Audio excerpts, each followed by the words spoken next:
আহারে, আমি তো দিন দিন পাতলা হয়ে যাচ্ছি, পরে পরে এই যে কান্না করছিস কেন? আমি আছি না। তুই আবার কে? তোর গন্ধে তো সবাই পালায়। গন্ধটা একটু আছে ঠিক, কিন্তু আমার ভেতরে আছে চুল বাঁচানোর সুপার পাওয়ার। সত্যি? তুই চুলের কি উপকার করিস? শোন শোন, চুল পড়া কমাতে সাহায্য করে আমি স্ক্যাল্পে রক্ত চলাচল বাড়াই। ওহ, তাইলে আমার গোড়া শক্ত হবে একদম। নতুন চুল গজাতে সাহায্য করে, অনেক সময় টাক জায়গায় হালকা চুল উঠতে পারে।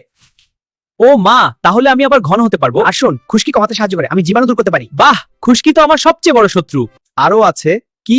স্ক্যাল্প পরিষ্কার থাকলে চুল সুন্দর হয়। ওহ, আমি তাহলে শ্যাম্পু ছাড়া গ্লো করব। পুরো না, কিন্তু সাহায্য করে। কিন্তু তোর গন্ধে মানুষ তো বিয়ে করবে না।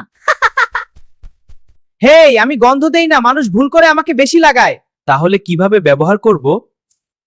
অল্প করে লাগাবি, 15 থেকে 20 মিনিট রেখে ধুয়ে ফেলবি। ঠিক আছে? তুই আমার বন্ধু, বন্ধু না। আমি তোর হেয়ার ডাক্তার।